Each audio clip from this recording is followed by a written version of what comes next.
너희가 살진 양을 잡아 그 기름을 먹으며 그 털을 입되 양 떼는 먹이지 아니하는도다.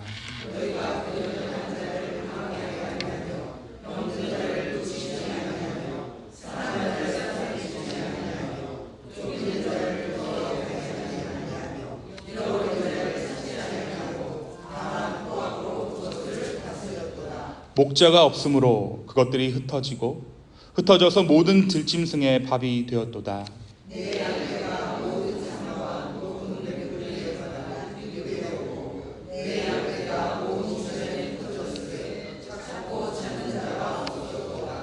그러므로 목자들아 여호와의 말씀을 들을지어다.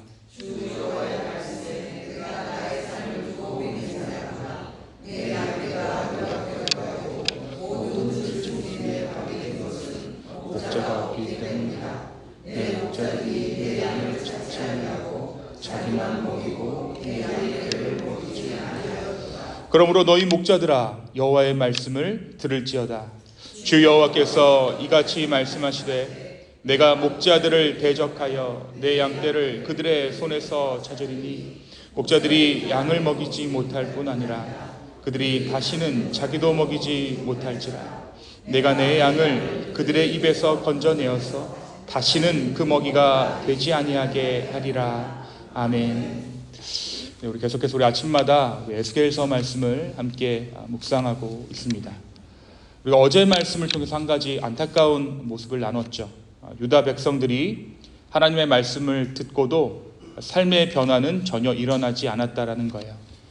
그들이 에스겔의 설교를 들으면서 감동은 받았지만 삶은 변하지 않았습니다. 하나님의 말씀을 유익거리 삼은 것이죠. 하나님의 말씀을 소비하고 만 것입니다. 그렇다면 우리는 자연스럽게 한 가지 질문을 할 수 있어요. 왜 이들이 말씀을 들어도 변하지 않는, 그러니까 하나님의 선지자를 심지어 광대에 취급하는 지경까지 이르게 되었을까? 라는 질문입니다. 그 이유는 백성만의 문제가 아니었습니다. 하나님은 목자들의 문제라는 것을 에스겔을 통해 말씀해 주십니다. 오늘 말씀에 보니까 이렇게 이야기해요. 인자야, 너는 이스라엘 목자들에게 예언해라. 여기서 말하는 목자는 단순히 오늘날의 목회자만을 의미하지는 않습니다. 구약에서 목자는 하나님의 백성을 맡은 모든 지도자들을 가리키는 표현이에요. 그러니까 왕도 목자였고 제사장도 목자였고 선지자도 목자였습니다. 백성을 하나님께로 인도해야 하는 책임과 책무가 있는 모든 자가 목자였다라는 것이죠. 그런데 하나님께서 이 목자들을 향해 매우 무거운 말씀을 하시죠. 자기만 먹는 이스라엘 목자들은 화 있을진저. 여러분, 목자는 원래 무엇을 먹이는 사람입니까? 양을 먹여야 돼요. 그런데 하나님께서 이렇게 말씀하시는 거예요. 너희가 양을 먹일 것이 아니라 너희 자신이 모든 것을 먹어버렸다. 목자의 관심이 양이 아니라 자기 자신에게 있었던 것이죠. 그래서 3절을 보면 너희가 살진 양을 잡아 그 기름을 먹으며 그 털을 입되 양 떼는 먹이지 않았다라고 기록하고 있습니다. 그러니까 백성들이 섬김의 대상이 아니라 이용의 대상이 된 거예요. 하나님께서 맡기신 양떼를 하나님의 뜻대로 돌보지 않고 자신의 성공과 권력과 모든 유익을 위한 수단으로 삼게 된 것입니다. 여러분, 처음부터 이랬을까요? 처음부터 이렇지는 않았을 거예요. 근데 이들이 지금 무엇을 맡은 자들입니까? 하나님의 율법, 하나님의 말씀을 맡은 자들이죠. 그러다 보니까 자신들이 힘이 있는 것으로 착각하기 시작한 것입니다. 원래 기준은 하나님이어야 했습니다. 그런데 어느 순간 하나님께서 무엇을 말씀하셨는가 보다 지도자가 무엇이라고 말했는가가 더 중요한 기준이 되어버렸습니다. 하나님의 말씀은 사람을 하나님께로 인도해야 하는데 타락한 지도자들은 하나님의 말씀을 자신들의 권위를 유지하는 도구로 사용했다는 것이죠. 결국 백성들은 하나님을 경외하기보다 사람을 두려워하는 신앙에 익숙해져 갔습니다. 사랑하는 여러분, 이것이 종교가 타락할 때 나타나는 가장 무서운 모습이에요. 사람들이 하나님을 따르는 것 같지만 실제로는 사람을 따르게 되는 것이죠. 그리고 이러한 모습은 훗날 예수님 당시에도 나타납니다. 예수님께서는 하나님의 계명보다 장로의 전통, 사람의 전통을 앞세우는 종교 지도자들을 책망하시며 백성들이 하나님의 말씀보다 사람들의 전통에 매이게 된 현실을 안타까워하셨습니다. 여러분 생각해 보세요. 제사장을 찾아오려면 사람들이 무엇을 해야 합니까? 제사를 드려야 되잖아요. 그럼 제사를 드리려면 무엇을 해야 합니까? 죄를 지어야 제사를 드릴 거 아니에요. 그럼 죄라고 규정하는 율법이 뭔가 까다로워야겠죠. 율법이 뭔가 복잡하고 율법이 뭔가 많은 항목들을 제시하고 있어야 이 사람들이 죄라는 것을 깨닫고 제사장에게 제물을 바치고 제사를 드리는 것입니다. 그러니까 어떻겠어요? 이 사람들이 율법을 가지고 장난질을 치기 시작하는 거예요. 율법의 조항들을 더욱더 세부적으로 만들기 시작합니다. 예수님께서 이러한 것들을 무엇이라고 말씀하시냐면 너희들이 장로들의 전통을 따른다라고 이야기하고 있어요. 그러니까 원래 율법은 따로 있는데 그 율법에 덧붙여서 부록으로 사람들이 만들어낸 무엇, 그것이 바로 장로들의 전통이라는 이름의 또 다른 율법이었습니다. 그리고 그 피라미드 맨 꼭대기에 누가 있습니까?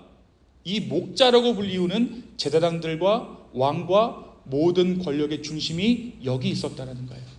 그리고 예수님도 후에 누구의 손에 돌아가셨습니까? 바로 이들의 장난에 십자가에 달리게 된 것이죠.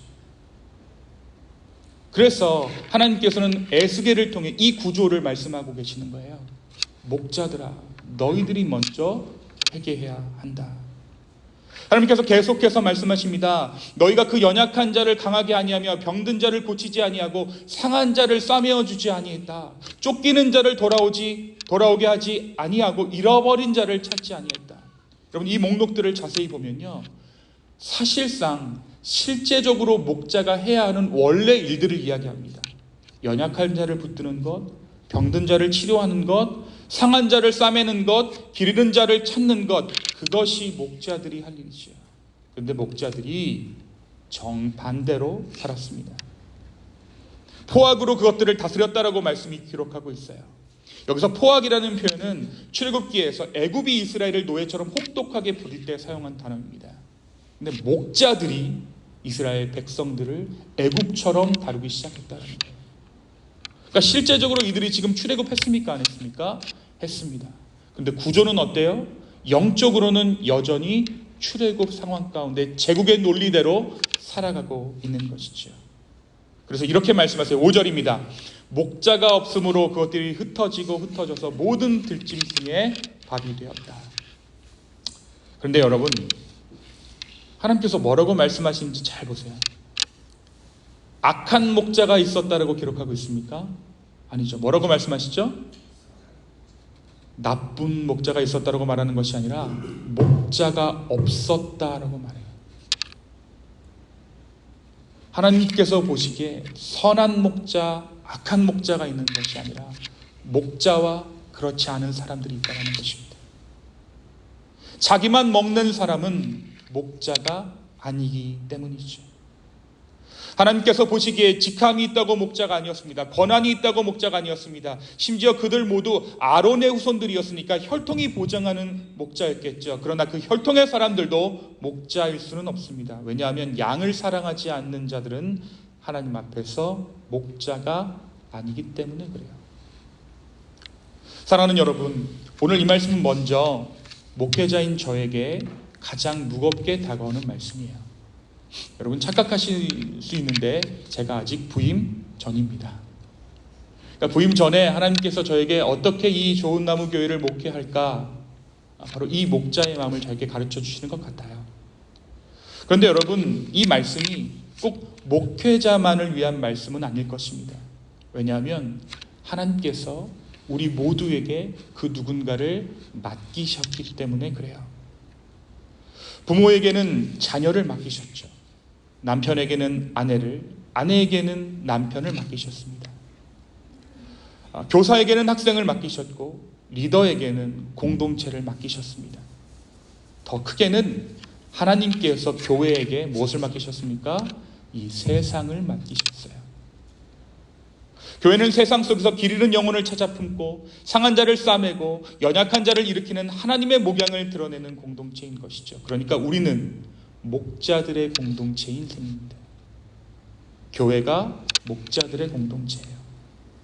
그러므로 우리는 스스로에게 나는 주님께서 내게 맡기는 사람들을 돌보고 있는가, 아니면 그들을 통해 내가 높아지는 것을 구하고 있는가를 돌아봐야 할 것입니다.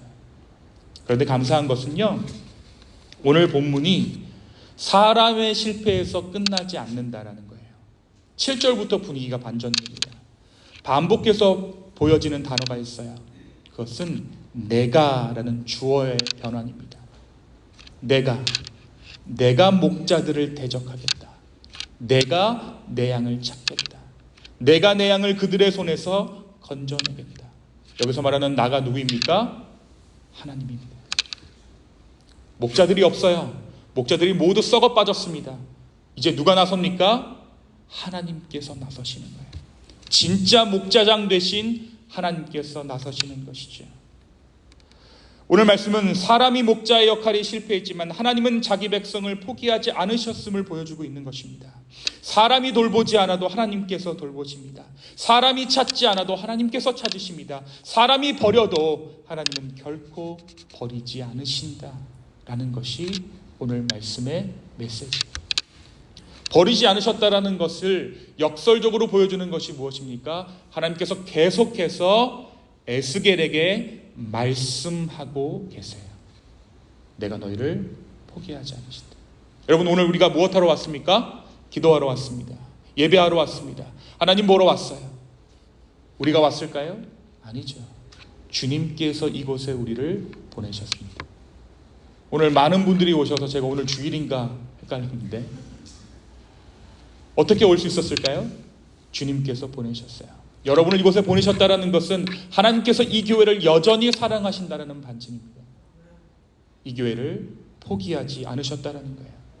목자 되신 우리 주님께서 이 교회와 함께 하신다는 증거가 바로 여러분이 오늘 기도하러 나오셨다는 것이고, 기도의 자리 가운데 주님께서 우리를 부르셨다는 사실입니다. 여러분, 내가 너희를 버리지 않겠다라는 이 하나님의 약속은 예수 그리스도 안에서 이미 성취되었습니다. 예수님께서는 나는 선한 목자다라고 말씀하세요. 왜 그렇게 말씀하십니까? 예수님께서 단순히 좋은 목회자의 모델을 제시하려는 것이 아니었어요. 에스겔 34장에서 하나님께서 약속하신 내가 친히 내 양을 찾겠다라는 말씀을 이루신 것입니다. 삶으로 이루어내신 거예요. 사랑하는 성도 여러분, 그래서 우리의 소망은 완전한 지도자를 만나는 데 있지 않습니다. 유다의 소망이 목자들에게 있었던 것이 아니라 하나님께 있었듯 우리의 소망은 선한 목자 되신 예수 그리스도께 있습니다. 그러면 저도 양이에요. 누구의 양입니까? 예수님의 양입니다. 우리 모두가 선한 목자 되신 예수님을 바라봐야 합니다. 그분을 기대해야 합니다. 오늘도 우리를 찾으시고 상한 마음을 싸매어 주시고 길 잃은 우리를 품으로 돌아오게 하시는 그 선한 목자의 음성을 따라 살아가는 저와 여러분, 우리 좋은 나무 교회 되기를 예수님의 이름으로 축원합니다. 함께 기도하겠습니다.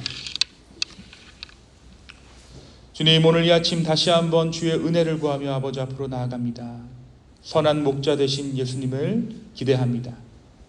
주여, 길 잃어 방황하는 양들 같은 우리를 친히 불러주시고 그 양이 자기 목자의 음성을 알듯 오늘 주님께서 말씀하실 때 주의 음성임을 깨달아 다시 한번 우리가 주 앞에 순종케 하여 주시옵소서.